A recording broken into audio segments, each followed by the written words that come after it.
Hey there.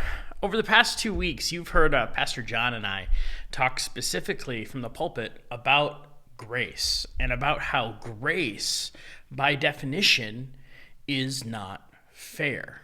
You know, we're used to chasing after things that are fair. We're used to getting what we deserve and earning what we get. But grace, by its very definition, forgiveness, grace, love, is a gift and cannot really be earned.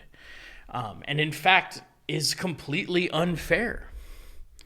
But it even goes beyond that. We were reading through Luke 15 just this last Sunday and seeing these three parables, the parable of the prodigal son, the parable of the lost sheep, and the parable of the lost coin, and how this posture of unfair grace becomes the model of what the church is supposed to be.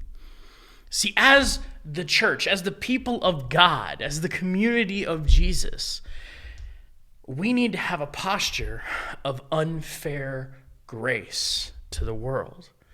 We need to be seeking the lost. We need to have priority and focus outside our walls because that is the example that's been given to us. Much like the father and the prodigal son running out to his younger son, to the younger brother who had just come home. That's our example. We have to run out to those that are lost. We have to run out to those that are trying to come home. We have to have this posture of unfair grace. And it's this movement, this momentum that defines us as a people.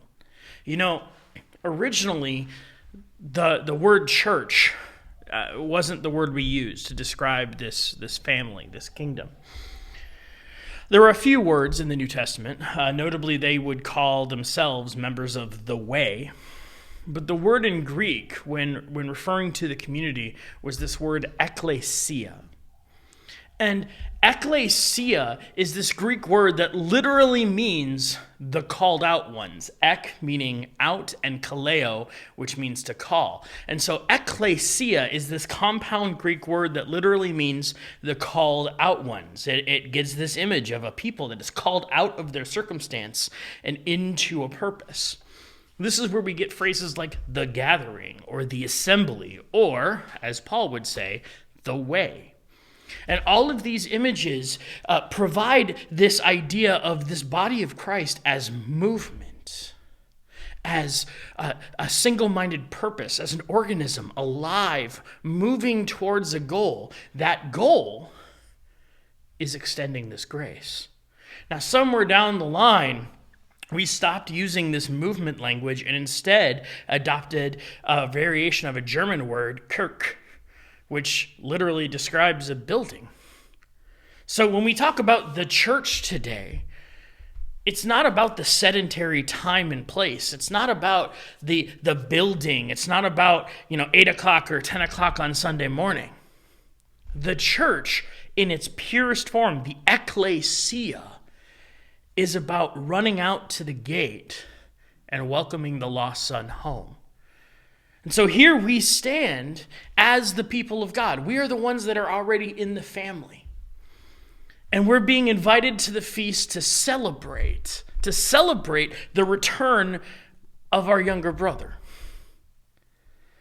And we have the Father's example of running out to greet him and celebrating him coming home. That's our role. That's our purpose. To be a people of God, to be an ekklesia, to be called out, to go into the world, and to love people where they are, and to celebrate, and to throw the party of all parties when they come home, so that we can celebrate the fact that our family is now more whole today than it was before. That's the purpose of the church. That's the purpose of the ekklesia.